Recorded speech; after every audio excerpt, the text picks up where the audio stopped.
Every single night, this man has the same nightmare. The sky splits open, armored soldiers descend from it and kill everyone he loves. He wakes up in a cold sweat and sits over his daughter's beds until morning, checking that they're still breathing. Everyone around him says it's just dreams brought on by exhaustion. But he doesn't yet know the most terrible thing of all. These dreams aren't the invention of a worn-out mind.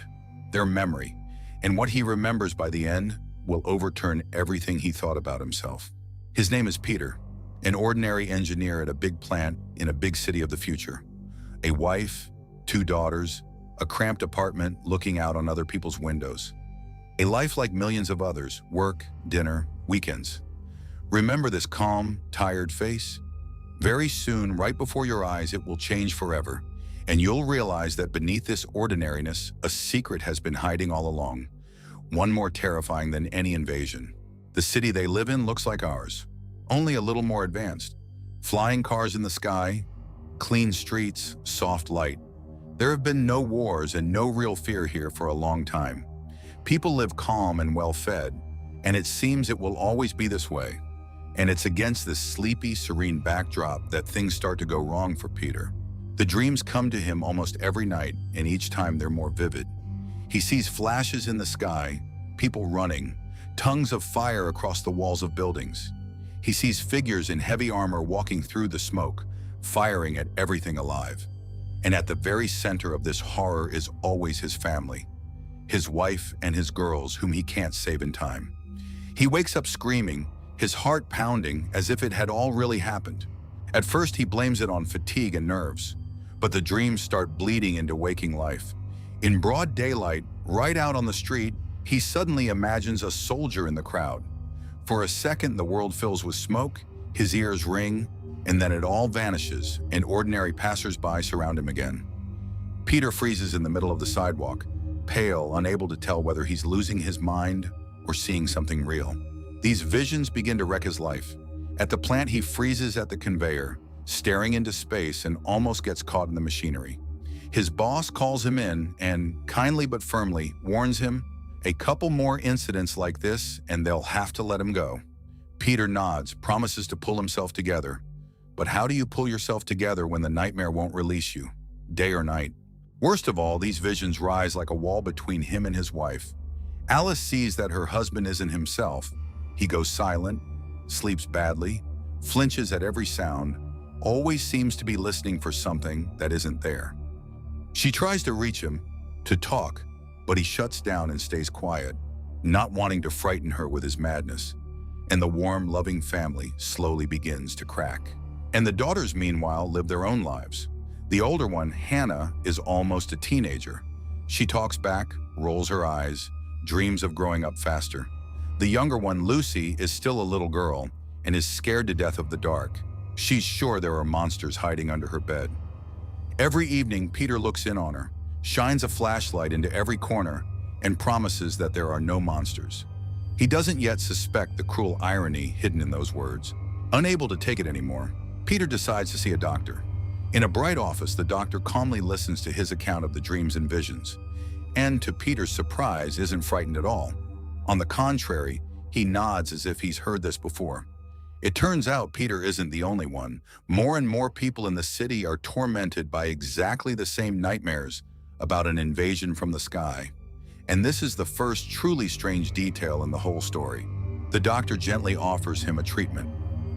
There's a way, he says, to remove these intrusive visions, to erase them so they no longer get in the way of living. It sounds like salvation, but something inside Peter fights it desperately. He can't explain why, but he feels it. These dreams aren't an illness to be cut out. Something important is hidden in them, something real, and he refuses to forget them, never suspecting just how right he is. At home, the tension only grows. Alice, worn out by his silence and his strangeness, seriously brings up the idea that maybe they should live apart for a while. For Peter, it's like a punch to the gut. He loves her and the girls desperately. They are his whole world, the only thing keeping him afloat. And now, because of these cursed visions, he risks losing the most precious thing he has, even before the real disaster strikes. That evening, they go up to a rooftop high-rise where there's a cozy little restaurant overlooking the whole city. They try, like before, to just be a family, to talk, to laugh, to mend what's cracking. For a couple of minutes, it even works.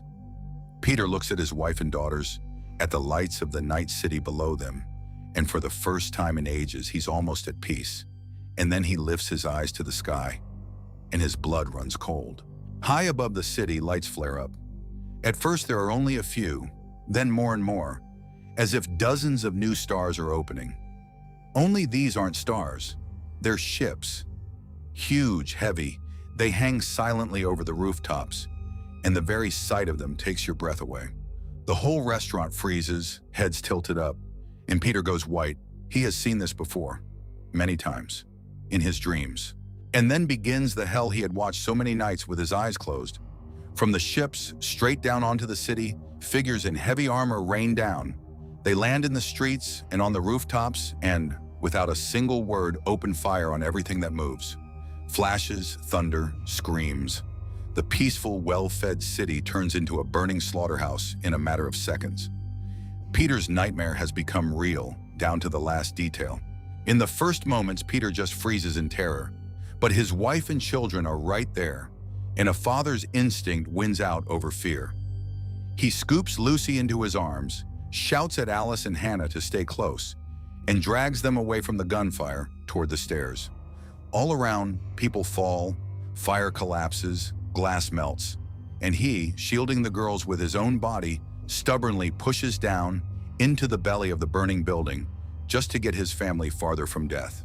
By some miracle, they make it out of the high-rise onto the street, but it's no easier there. The city is gripped by panic, smoke everywhere, overturned cars, bodies. The armored soldiers methodically, without emotion, sweep block after block, as if working from a list. Peter leads his family through courtyards and back alleys, pressing into walls, freezing at every corner. One goal hammers in his head: to get them home alive, where they can hide, if only for a minute.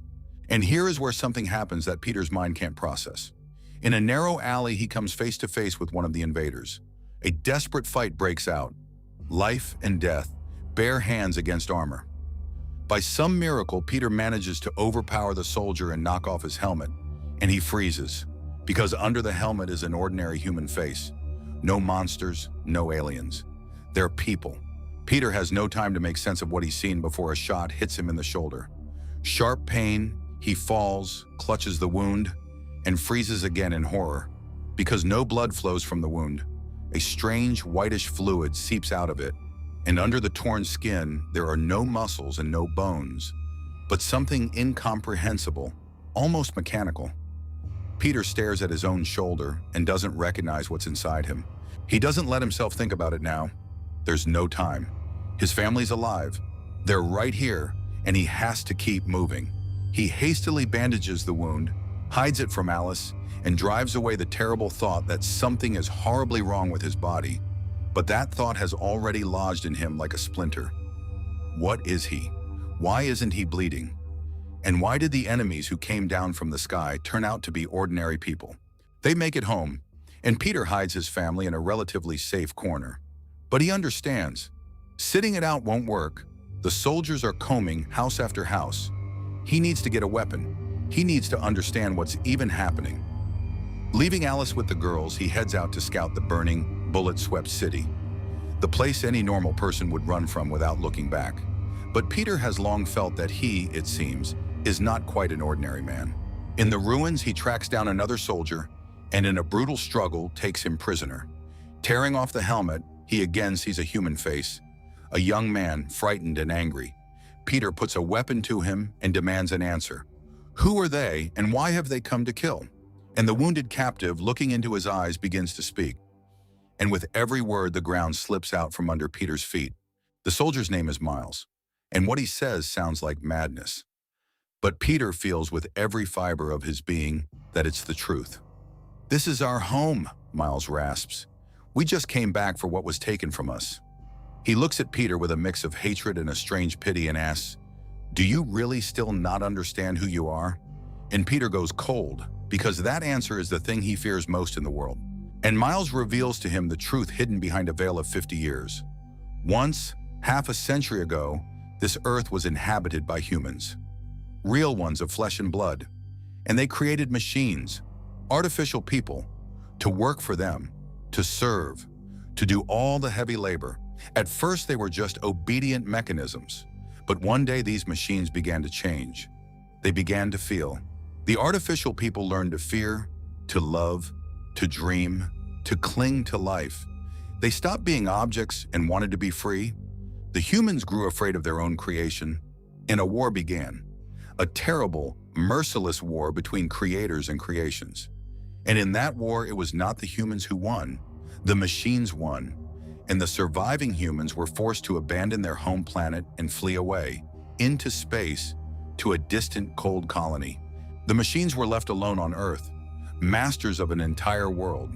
But they remembered the war all too well, remembered the blood and the horror, remembered that they were not human, and that memory wouldn't let them live. So they made a decision that sends a chill down your spine. They erased their own memory, every last one of them, to forget that they were machines, to forget the war, and to start living anew, believing they were ordinary people. That's why this well-fed, peaceful city lives as if there had never been any war. That's why no one here remembers the past. These very people, men, women, children, are actually artificial, machines that force themselves to forget who they are. They give birth, they love, they go to work, they fear the dark, and they have no idea that inside them there's no heart, but a mechanism. And then the full, monstrous meaning of what he's heard dawns on Peter. His dreams, his visions, they aren't an illness. They're that very erased memory, breaking back through across the years. He's one of the few in whom the past has begun to wake up. He wasn't remembering a nightmare. He was remembering a real war that he himself once lived through. The war he dreamed was real, and he was in it, which means that he himself is a machine, and his beloved Alice is a machine, and both his girls, Hannah and little Lucy, the one he shines the flashlight for under the bed, they're not human either. Everything he considered his real living family turned out to be artificial.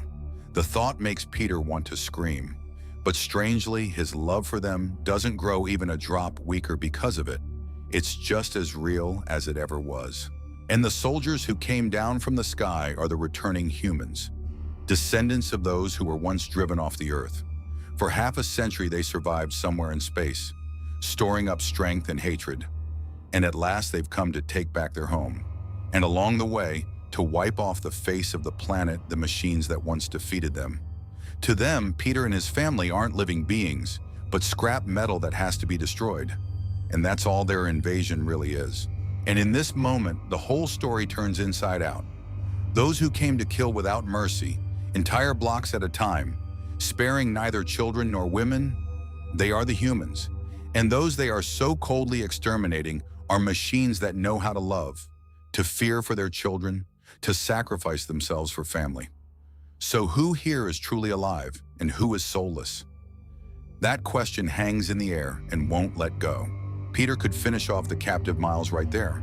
For everything he and his kind did to the city, his hand reaches for it on its own. But he looks into those terrified human eyes and can't. Something inside him, the very thing the humans once judged a flaw and wanted to destroy, won't let him finish off a helpless enemy, and he lowers his weapon. That single second of mercy says more about him than any words. But he doesn't get the chance to finish that thought, because a new blow comes, more terrible than all the ones before. Alice is caught in the fire, his wife, his love, the mother of his girls. A severe wound, she's barely breathing, going pale before his eyes. Life draining out of her right there in his arms. For any husband, this is the end of the world, a grief impossible to survive. Peter collapses beside her, and the whole world crashes down for him in an instant. And here is where what seemed a curse a second ago turns into the only hope. If Alice is a machine, then she can be repaired. Not buried, repaired, like a broken mechanism. The thought is sickening, unnatural to a loving heart. But it's the only chance to get his wife back. And Peter, gritting his teeth, accepts the thing he so feared. He stops clinging to the illusion that they're human and starts acting as the thing they really are. He has to do the unthinkable. With his own hands open up his wife's body, reach the damaged mechanism inside, to see under her warm, familiar skin, not flesh and blood, but wires and circuits. It tears his heart apart. But he doesn't back down, because under all those wires, to him, it's still his Alice, the woman he loves more than life. And this scene hits harder than any action. A husband repairing his wife like a machine, while still loving her like a human being. To save Alice, he needs help, and he goes for it to those who remember the past. It turns out not every machine erased its memory completely. There are those who knew everything from the very start and quietly lived among the forgetful, keeping the truth. Peter finds such an elder and for the first time speaks with someone able to explain to him who he is, where these dreams came from, and what to do with all of it now. The fog in his head finally begins to clear. From this conversation, Peter learns the last thing he was missing.